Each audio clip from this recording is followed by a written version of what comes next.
So you just logged into Warframe for the first time in a while, maybe a long while. Your UI is a crazy clutter of conflicting notifications and overwhelming systems. You're so confused, you're considering just closing the game and playing something else entirely. Don't panic. Here's what you need to do instead. Hey everyone, it's Spopes. Complexity is one of Warframe's greatest strengths, but it can also be one of its biggest weaknesses. In this guide, I'm going to explain what to do as a returning Warframe player, whether you've been away for 5+ years like I was, or you've just taken a break over the last year or so. I'm going to give you both a basic and advanced checklist, and I'll also guide you through which content to do in which order to make sure you've knocked out the prerequisites and you understand the story. This is going to be a comprehensive and detailed guide. Before we get into it, please like, hype, and sub.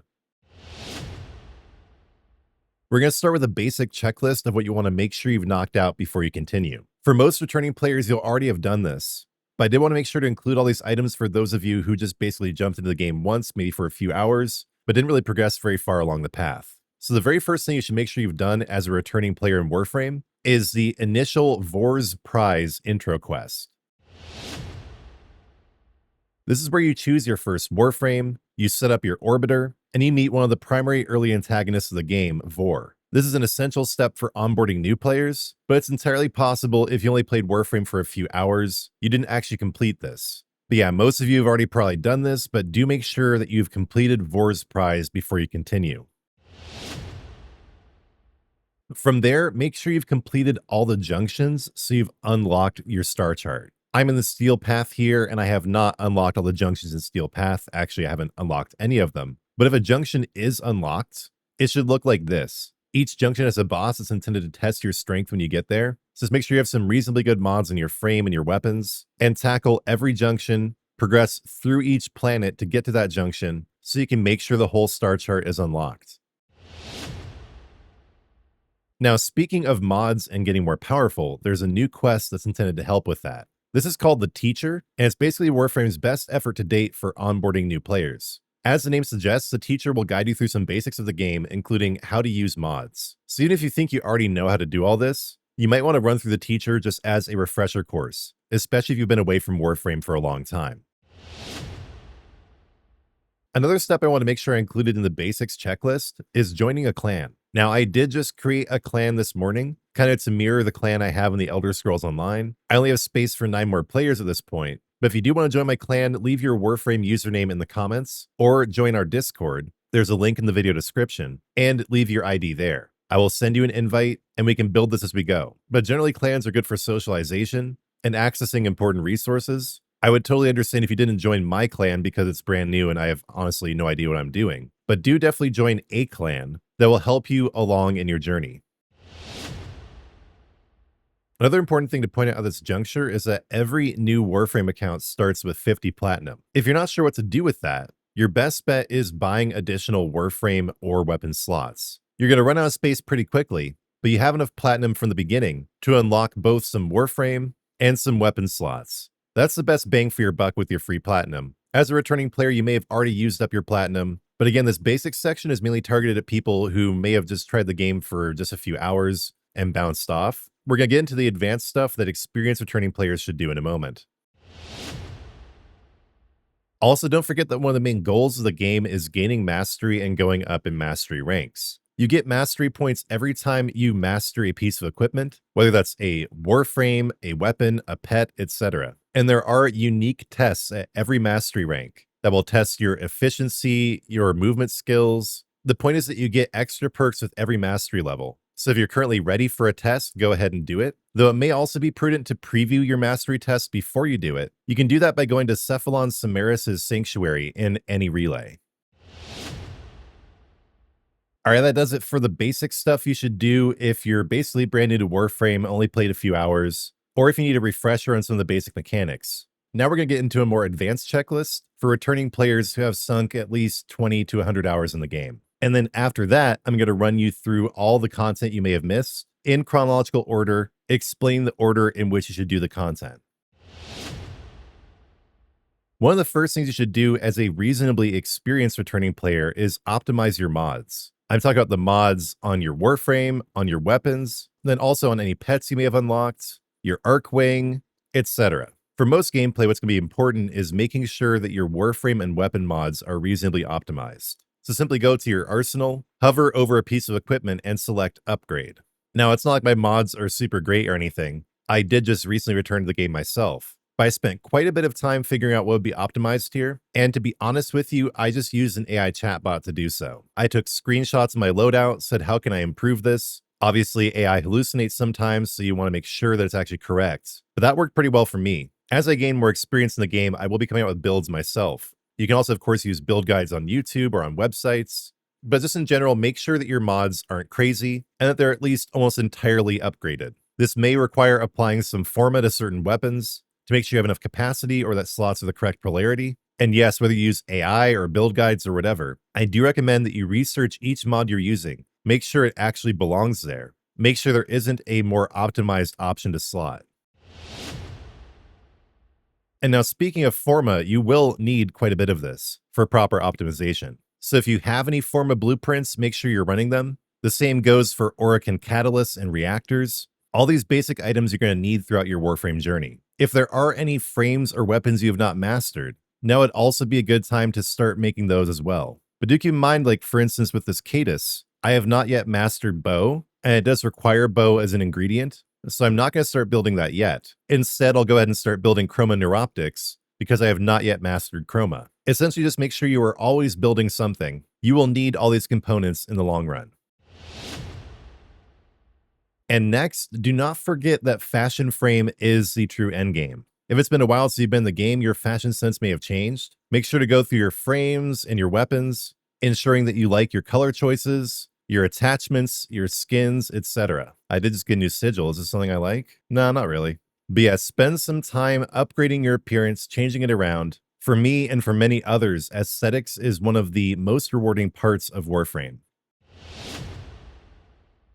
And now we've already talked about the importance of mastery, but mastery becomes even more important the more time you put into the game. The goal is to get to at least mastery level 30. So if you're at a relatively low mastery rank like I am, craft any weapons or frames you have available and have not mastered yet, and start mastering them. The most efficient activity for mastering equipment is Elite Sanctuary Onslaught, which ironically the acronym of is ESO, just like the game I usually cover. But in this activity, there are just tons and tons of enemies, and it really does not matter if your build is optimized or not, because other people go here to farm for different reasons. And almost all the time, you can just passively hang out somewhere hidden, and other people will get the kills for you. If you find that to be unethical, you can go do other activities. This is something that a lot of people do, and if you just go through 2 to 3 rounds of Elite Sanctuary Onslaught, any weapons you've equipped will be mastered. Do remember, though, to unequip any weapons that are already mastered or that you don't want to level up, because the affinity you get is shared between your weapons and your frame. So only equip the weapons that you actually want to level up. This is also a good point just to mention a quick tip.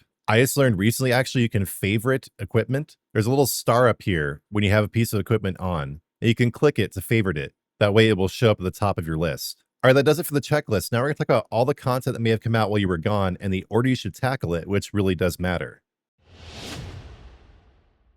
If you've been gone longer than 5 years, the first thing you're going to want to tackle is the second dream. This is a crucial piece of story content where the identity of the operator of your Warframe is revealed, and it is a vital prerequisite to other content. Right after the second dream comes the War Within. You do need to complete these in chronological order. You unlock the War Within after the second dream. This is another piece of core story content in the game. One of the things you unlock by doing the War Within is a quest called Rising Tide, which allows you to unlock your Railjack. Your Railjack is a large combat-oriented spaceship that is both a lot of fun and that you will actually need for some of the coming quests. Once you've gotten there, it's time to explore some of the open world areas that have been added to the game. Going to the plains of Eidolon, for instance, is essential to getting a new amp for your operator, which is highly recommended for some of the coming story quests. Plus, the open world areas in Warframe are some of the most fun to explore. You can fly around in your Arcwing. They consist of very large areas to run around with lots of different stuff to do. While Warframe isn't truly an open world MMO, these open world areas are the closest you can get. The next open world area to explore is Orb Vallis on Venus. This is more of a frigid wasteland. It's where you get your K-Drive, which is basically a hoverboard you can jump on and do tricks with, kind of like a hover snowboard. Not only is this area a lot of fun with new and unique mechanics, but it features story content you'll need to explore for future quests. including access to Fortuna, which is home to critical vendors. The most recent traditional open world, or as Warframe calls it, free roam area added to the game, is Cambion Drift on Deimos. This place is a much darker and creepier aesthetic, but doing the Heart of Deimos questline here is essential for both unlocking your necromech and the Helminth system. And by the way, this guide is meant to be just a brief overview. I will be producing dedicated videos getting more in-depth into these subjects in the future. But I'm also not going to lie, there are already a lot of guides going into depth on these particular subjects. And I would not be offended if you went to a different YouTuber or a website to zoom in on some of the things I'm talking about. This is mainly meant to just provide an overview of what you need to do in what order. Once you've done all that, it's time to tackle the new war. This is a huge and lengthy piece of story content that takes around 4 to 6 hours to complete, and you do need to have a railjack to do it. You also need to have done the first quest in the Heart of Deimos storyline, though you do not have to build the necromech you get from that. You will be provided a loner during the quest. And from this point onward, we're getting to stuff that I myself have not done yet. So we returning players will be exploring Warframe together from this point forward. But yes, the new war does take a long time. It features a lot of varied content, and you will be spending quite a bit of time in operator form, which means you probably should get an upgraded amp, something I'm going to provide a dedicated video on here in the near future. But say you've already done all that, you've already done the new war, but you've been away from the game for 4 years. That means you missed the Angels of the Zariman questline. That's what comes directly after the new war. It is also a lengthy story quest, but it unlocks a great deal of additional content once you complete it. But again, this is not something I've done personally yet. So you should do Angels of the Zariman if you've been away for 4 years, but what if you've been away from Warframe for 3 years? Well, in that time, the Duviri paradox has come out, which you can jump into immediately, but I'd recommend you do Angels of the Zariman first for proper continuity. Something else that came out around the same time as the Duviri paradox is the Whispers in the Walls questline. This does require that you complete Heart of Deimos and the New War. Then once you've completed Whispers in the Walls, you've caught up to where Warframe was about 2 years ago. To continue chronologically, you're going to want to do the Lotus Eaters quests. And then if you've already done the Duviri paradox, the Hex will unlock, which is associated with the Warframe 1999 expansion. To do this, you will also need a railjack, and if you do not have a necromech built yet, a loner will be provided to you. Something else that unlocks after you do the new war is Jade Shadows, and then after you do Jade Shadows, there's Jade Shadows Constellations. I'm honestly not too sure what that even is, but it does come chronologically after the new war. And then the last piece of content to catch up on, so you've been away from Warframe for just 1 year, or you've followed me along to this point, now you've done everything else, the most recent thing to do is the Old Peace questline. This only requires you've completed the Lotus Eaters, then you can jump into the Old Peace and you will be caught up with Warframe. So that does it both for the checklist you should follow as a returning player, both a basic and advanced checklist, and also a chronological rundown of all the content you may have missed and the prerequisites to do that content. Now to finish up, I'm just going to provide some basic advice on how to approach doing all of this. Catching up on Warframe, especially after a long break, can definitely lead to burnout. That's why I think it's best to just focus on one system at a time. For instance, for a whole day, I was focused on getting a new amp. And then recently, I've just been focusing on grinding mastery. On other days, I've just focused on getting Endo or Platinum to upgrade my mods. You don't need to do it all at once. Start with what's most interesting to you and then go from there. To make sure you understand where the game is at and experience all the content available to you, you should run through all the quests first. But personally, I haven't caught up with the quests yet. I've just been focusing on enjoying the game and improving my power, checking out arcanes, all the other stuff that I've missed or I forgot about. And even if you've been gone for a long time, remember that you don't have to throw away all your old work. Basically, the fundamental structure of Warframe is there are layers of content that are building on each other over time, layers of systems that are building on each other over time. Everything you've done previously is still valid. It may require some optimization, but you don't have to start completely over. Just start checking out all the new systems, all the new paths to power, and add them on as you're comfortable and ready to do so. Warframe essentially consists of an ever-expanding palette of tools. Some of these are more essential than others. All of them are worth exploring, but the point is to take your time with it and not try to do everything at once. I really hope this guide was helpful in providing some basic priorities and timelines. However, I do definitely know I've only scratched the surface in terms of depth and complexity. So for every system, every quest line, everything I mentioned in this video, I do plan to eventually come out with a dedicated guide getting into the nitty-gritty of how to do it, what it does, etc. This kind of thing takes time though, and my first goal was helping people onboard back into Warframe with a general overview. Whether you came here from my ESO content, whether you found me through search, it is my genuine hope the guide was helpful. And do leave a comment if you're confused about anything or you need clarification. And also do remember that until my guides do come out, there are plenty of serviceable guides out there that you can utilize if you want to zoom in on particular details. All right, that's going to do it for the guide. I appreciate you so much for watching. Before you go, please do like this video, hype it, and subscribe to the channel. And don't forget to leave any comments about anything you're confused about, feedback on the video, anything like that. And also, if you like the work I'm doing here, I would appreciate it if you took your support a step further. You can become a member of the Spopes Army for a low monthly charge, and you get lots of perks. I also do have some official Spopes merch listed below the video, and you can go to my Fourth Wall site for a full catalog. Also on Fourth Wall, there's a box where you can leave donations, in addition to the option to leave donations here on YouTube in the form of super thanks. And now, if you're new to the channel, this may come as something of a surprise, but I do give all glory for everything good in my life to my Lord and Savior Jesus Christ. So we're going to finish up like I always do with a prayer.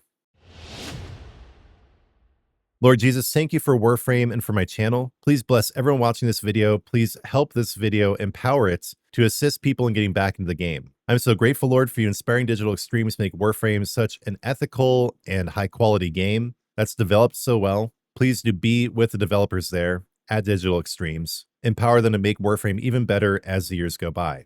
Lord, I do ask you to bless my entire community and that you bless my channel to reach more viewers. Bless us all with divine mercy and providence. Lord Christ, I give you all glory for this video and for my channel. Lord, in your mercy, hear our prayer.